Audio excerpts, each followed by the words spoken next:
സുന്ദരിയായിട്ടുണ്ട്. Glamour താരം. നിനക്ക് പറ്റും പക്ഷേ കൊണ്ടുപോയി ഇടി അത് എനിക്ക് പോകാൻ പറ്റില്ല. പക്ഷെ നിനക്ക് പോകാൻ പറ്റും. അവിടെ എന്തോ കത്തും. എന്താടാ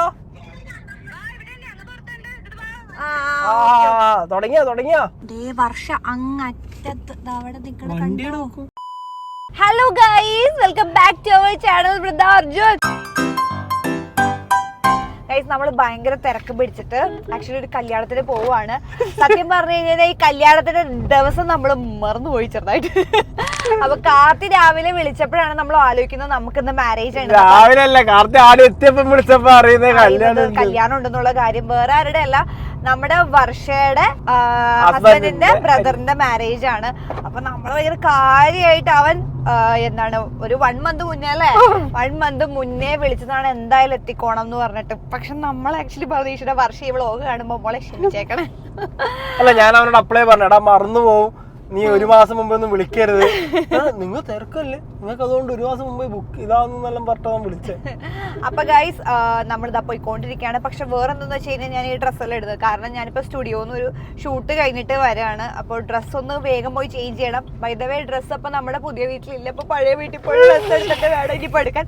അത് കൂടാതെ രാമുന്റെ ഡ്രസ്സ്, രാമുന്റെ ഷർട്ട് ചുളുങ്ങിയിരിക്കുന്നു. അപ്പം ഇവിടെ തേപ്പ് പെട്ടിയില്ലാത്തോണ്ട് നമ്മളിവിടെ അയൺ ബോക്സ് ഉണ്ടായില്ല, അപ്പൊ അയൺ ബോക്സും കൂടെ വേണം. അപ്പം എല്ലാം കൂടെ ആലോചിച്ചപ്പോ ഓക്കെ ശരി, എന്നാ വീട്ടിൽ പോയിട്ട് വന്നിട്ട് നമുക്ക് പോകാം. മാത്രല്ല പഴയ വീടിന്റെ, അതായത് അച്ഛൻ്റെ അമ്മയുടെ വീടിന്റെ അടുത്ത് തന്നെയാണ് നമ്മുടെ ഈ ഒരു ഓഡിറ്റോറിയം, അതുകൊണ്ട് കുഴപ്പമില്ല. യെസ്, ഭാഗ്യത്തിന് നമ്മൾ ഗിഫ്റ്റ് എന്തായാലും കാർത്തികിനോട് മേടിച്ചു. അപ്പൊ ഗിഫ്റ്റ് എന്തായാലും ഓക്കെയാണ്. രക്ഷപ്പെട്ട്. അപ്പൊ ഗിഫ്റ്റ് അവൾ മേടിക്കാൻ ഞാൻ പറഞ്ഞിട്ടുണ്ട്. അപ്പൊ ഗിഫ്റ്റ് മേടിച്ചിട്ട് അവർ ഓൾറെഡി നമ്മുടെ ഹാളിലേക്ക് എത്തിക്കൊണ്ടിരിക്കുകയാണ്. അപ്പൊ നമ്മൾ ആ ഒരു സമയത്തിനുള്ളിൽ എത്തണം. പക്ഷെ നമുക്ക് ഡ്രസ് ചേഞ്ച് ഉണ്ട്, അതൊന്ന് നോക്കണം. പിന്നെ നമ്മുടെ വർഷ ആക്ച്വലി എന്താ പറയണ എന്താണ് ഡെലിവറി ഒക്കെ കഴിഞ്ഞിട്ട് നമ്മള് ഒരു വലിയൊരു പരിപാടിക്ക് ഫസ്റ്റ് ടൈം ആണ് കൂടാൻ പോകുന്നത്. അത് തന്നെ ഞാൻ ആക്ച്വലി പോയിട്ട് വർഷനെ ഒരു 3-4 പ്രാവശ്യം പോയി മീറ്റ് ചെയ്തായിരുന്നു. പക്ഷെ രാമൂട്ടൻ ഇതുവരെ പോലും വന്നിട്ടില്ല. അവളെപ്പോഴും ചോദിക്കുമായിരുന്നു. അപ്പൊ ഞാനപ്പോ വേഗം പോയിട്ട് കാണുന്ന പോലെ രാമൂട്ടൻ പറഞ്ഞു നമ്മൾ പോകുമ്പോ ഗ്രാൻഡ് ആയിട്ട് പോണം, അപ്പൊ നമുക്ക് പോവാം എന്നൊക്കെ പറഞ്ഞിരുന്നിട്ട് അത് ഇതുവരെ പ്ലാൻ ആക്കിയിട്ടില്ല. ഇപ്പൊ അവളുടെ ബ്രദറിന്റെ കല്യാണമായി. അപ്പൊ നമുക്ക് എന്തായാലും കുഞ്ഞുവാവേനെ കാണാം. യെസ്, നമ്മുടെ പേര് റിവീൽ ചെയ്തിട്ടില്ല അല്ലെ, പേര് ഉടൻ തന്നെ റിവീൽ ചെയ്യുന്നതായിരിക്കും വാവയുടെ നമ്മുടെ ഇത് വരുമ്പോ. നമസ്കാരമല്ല, അയ്യോ മറ്റേ സംഭവം ഞാൻ വിട്ടാ മാമോദീസയാണ് കുഞ്ഞുവാവയുടെ അടുത്ത് തന്നെ ഉണ്ടാവും. കുഞ്ഞുവാവയുടെ മാമോദീസയാണ്. അപ്പോ അതിന്റെ ഡീറ്റെയിൽസ് ഒക്കെ പിന്നെ പറയാം. ഫസ്റ്റ് നമുക്ക് പോയി കല്യാണം കൂടിയിട്ട് വരാം. ഓക്കെ ഗൈസ്, പ്രത്യേകിച്ച് മാറ്റങ്ങളൊന്നുമില്ല, വെറുതെ പോയ പോലെ ആയാരാമൂട്ടാ. ഞാൻ പ്രത്യേകിച്ച് മാറ്റങ്ങളൊന്നുമില്ല. പക്ഷെ ഞാൻ പാന്റ് ജീൻസ് ആണ് വെയർ ചെയ്തത്, ഞാനത് പാന്റ് ആക്കി. പിന്നെ കമ്മല് മാറ്റി, പിന്നെ മുടി ഒന്ന് ജസ്റ്റ് ഇങ്ങനെ കെട്ടിയിട്ടുണ്ട്. രാമൂട്ടൻ ഇസ്തിരി ഇട്ടു. അപ്പൊ ഗൈസ്, ഉള്ളത് കൊണ്ട് അഡ്ജസ്റ്റ് ചെയ്ത് നമ്മൾ പോവുകയാണ് കല്യാണത്തിന്. ഇതാണ് നമ്മുടെ പ്രശ്നം.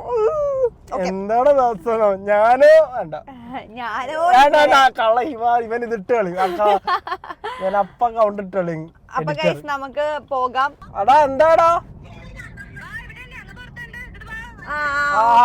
തുടങ്ങിയോ നിന്നെ ഞങ്ങളതാ യൂട്ടേൺ അടിക്കാം.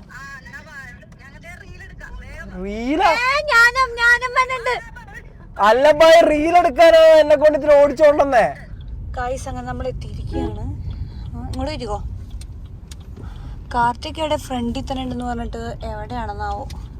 വർഷ അങ്ങറ്റത്ത് അവിടെ നിൽക്കണം. ഗൈസ്, പിന്നെ ട്വിസ്റ്റ്, നമ്മളോട് കാറ് പാർക്ക് ചെയ്യാൻ തുടങ്ങണായിരുന്നില്ലേ. അപ്പൊ അമ്മ വിളിച്ചിട്ട് പറഞ്ഞു, അമ്മ നിന്റെ മറ്റേ ഡ്രസ്സ് ഞാൻ അലക്കിയിട്ടില്ല.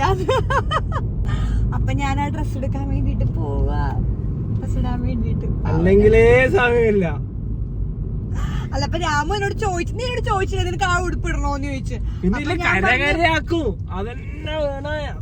അതുണ്ടായിരുന്നെങ്കിലും ചോദിക്കും. അതുകൊണ്ടാ പിന്നെ ഇങ്ങനെയാണ് എല്ലാരും. എനിക്ക് സംശയം, അങ്ങനെയാണോ അല്ല നീ മാത്രമാണോ ഇങ്ങനെ എന്താ ഇതുപോലുള്ള ആരെ കൊണ്ട് ഒന്ന് കമന്റ് ഇട്ട് കാണിച്ച പറഞ്ഞ ഇങ്ങനെയാണോ എനക്ക് അറിയണം എല്ലാരും ഇങ്ങനെയാണോ. ഹോളിന്റെ അടുത്താണ് വീട്, അതുകൊണ്ടാണ്. പിന്നെ ഏത് ഡ്രസ്സാന്നറിയോ, നമ്മളെ ബേസിലെ അവിടെ പോയില്ലേ, ബേസിലെ മീറ്റ് ചെയ്തത് ആ ഉടുപ്പാണ്. അപ്പൊ ഞാൻ അന്ന് എനിക്ക് ഫോട്ടോസ് പ്രോപ്പർലി കിട്ടിയില്ല. നമ്മൾ ഈ നല്ല ഡ്രസ്സ് ഇടുമ്പോ ഫോട്ടോസ് പ്രോപ്പർ ആയിട്ട് കിട്ടാത്ത നമുക്ക് ഉള്ളിലൊരു സങ്കടമില്ലേ. അപ്പൊ ഇന്നിപ്പോ അത് ഇട്ട് കഴിഞ്ഞാൽ കുറച്ച് നല്ല ഫോട്ടോസ് എടുക്കാലോ എന്ന് വിചാരിച്ചിട്ടാണ് ഞാൻ ഇപ്പൊ രണ്ടാമത് ആ ഡ്രസ്സ് ഇടാൻ പോകുന്നത്. ഇതാണ് അതിന്റെ ബാക്കില് എനിക്ക് വിശക്കുന്ന് എനിക്ക് തിന്നാൻ. പക്ഷെ ഒന്നുമില്ല ഞങ്ങൾ ആ വേ എത്താൻ വേണ്ടിട്ട് പക്ഷെ വിചാരിക്കും തിന്നാനായിട്ട് ഓടി വരുന്നതാന്ന്. അതല്ല ഇപ്പൊ ഒരു റീൽ എടുത്തിട്ടുണ്ടാവൂല അങ്ങോട്ടോ. ഇതേത് ചേഞ്ച് മോനെ, ഒരു സെക്കൻഡ് ഉണ്ടാ ഇതെന്ത് വൃത്തിയുണ്ട്. എല്ലാത്തിനും കാരണം നീ തന്നെയാണ് പറഞ്ഞോണ്ടിരിക്കണത്. ഗൈസ് അങ്ങനെ ദാ പിന്നെയും നമ്മൾ എത്താറായി, കണ്ടു ഹോള്. ഓക്കെ ഗൈസ്, അപ്പൊ നമ്മൾ പിന്നെയും എത്തിയിരിക്കാണ്. കാറ് പാർക്കായിട്ട് ഇറങ്ങട്ടെ കേട്ടാ ഗൈസ്. അങ്ങനെ നമ്മളിവിടെ എത്തി. വർഷേനെ കണ്ടിട്ടില്ല, വർഷേനെ കാണട്ടെ. ഇതാണ് ബ്രൈഡ് ആൻഡ് ഗ്രൂം. വർഷയുടെ നാത്തൂനെ കണ്ടുപിടിച്ച്. അതെ. ഹലോ, വർഷ എവിടെ? ഫുഡ് കഴിക്കാൻ പോയാ? ഇതാ ഗൈസ്, വർഷയുടെ കസിൻസിനെ കണ്ടുപിടിച്ചു. എവിടെയാണ് നിന്റെ ചേച്ചി? എവിടെ? മീൻ നോക്കി, എല്ലാം തീർന്നടി. വർഷയെങ്കിലും കാണട്ടെ. എടി നീ കഴിക്കാൻ തുടങ്ങിയാടി? എന്താ ആടി? നമുക്ക് പ്ലേറ്റ് ഇല്ലാത്തോണ്ടാട്ടോ കഴിക്കാത്തത്. ബ്രൈഡ് അവിടെ വന്നിട്ടുണ്ട് ഗൈസ്. എനിക്കുണ്ടോ? എന്താണ് അതിനകത്ത്? ഇതാ എല്ലീന്നൊക്കെ എടുത്തു തന്ന് കുഞ്ഞു കഷ്ണം.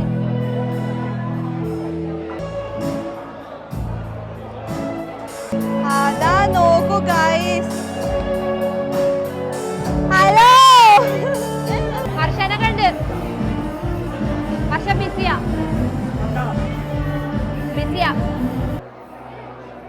നല്ല മോരുകറിയും കാബേജും മീൻകറിയും. അതാ കുറച്ച് തിരക്കുണ്ട് കേട്ടോ. അത് പയ്യെ കഴിക്കും. നമ്മളില്ലാത്ത ഒരു കല്യാണ ഡാൻസ്. നമുക്ക് അവിടെ പോയി തുള്ളാം. തുള്ളാം. ആ ഡാൻസ്